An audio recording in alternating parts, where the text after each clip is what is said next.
Hello বন্ধুরা, আসসালামু আলাইকুম। আশা করি সবাই খুব ভালো আছেন। আজকে আমি আপনাদেরকে দেখাবো পুঁই শাক, আলু, টমেটো, ডাল দিয়ে মজার একটা শাক রান্না। তো এই রান্নাটা আপনারা একবার দেখলে আপনারা বাসায় খুব সহজেই তৈরি করতে পারবেন। আমরা বাংলা হোটেলে এভাবেই এই সবজিটা রান্না করে থাকি। আর এই সবজিটা খেতে অনেক মজা, অনেক সুস্বাদু হয়ে থাকে। তো চাইলে আপনারা রেসিপিটা শিখে নিতে পারেন। বন্ধুরা, দেরি না করে শুরু করছি ভিডিও।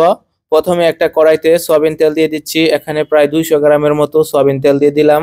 তারপরে দিয়ে দিচ্ছি জিরা, আস্ত জিরা এবং শুকনো মরিচ। শুকনো মরিচগুলো দিয়ে কিছুক্ষণ নাড়াচাড়া করে ভেজে নিতে হবে।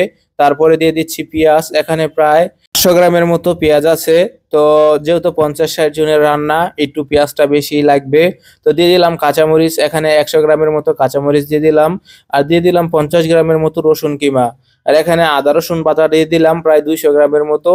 তো আদা রসুন বাটা দিয়ে দিচ্ছি হলুদের ফাঁকি, প্রায় 2.5 চামচের মতো হলুদের ফাঁকি এখানে আমি দিয়ে দিলাম। তো দিয়ে একটু পানি দিয়ে একটু কষিয়ে নিব মশলাটা।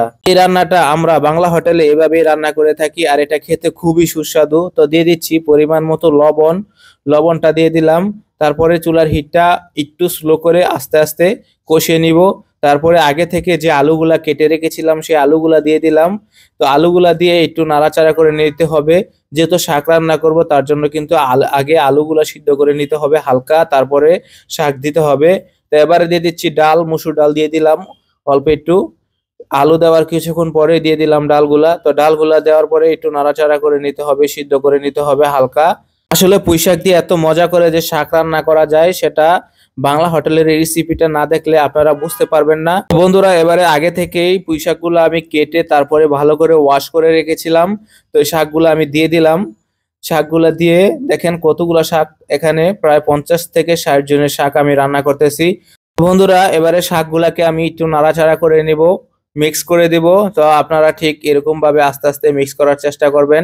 আস্তে আস্তে কিন্তু শাকগুলা কমে যাবে, যেহেতু শাক আমরা অনেকগুলা দিলে তারপরে একটু সিদ্ধ হলে কিন্তু শাক অনেক পরিমাণে কমে আসে।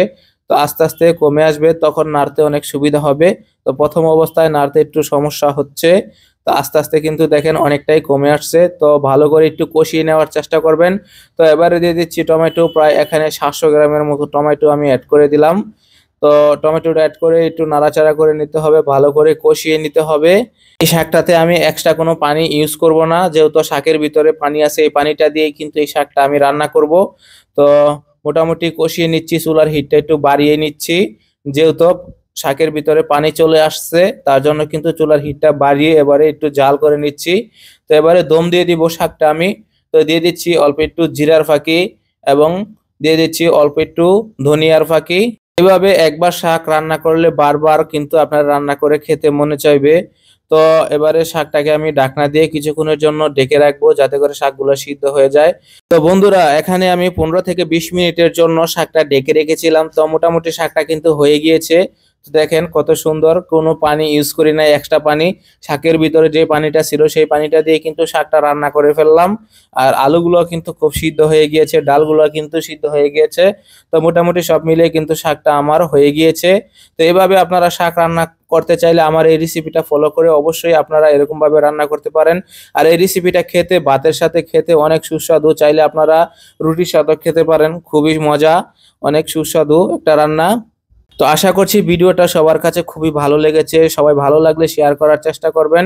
সবাইকে অসংখ্য ধন্যবাদ। সবাই ভালো থাকবেন, সুস্থ থাকবেন, সবার জন্য অসংখ্য শুভকামনা। আশা করছি সবাই সবসময় আমাকে সাপোর্ট করে যাবেন। নতুন রেসিপি পেতে চাইলে অবশ্যই কমেন্টে জানিয়ে দিবেন।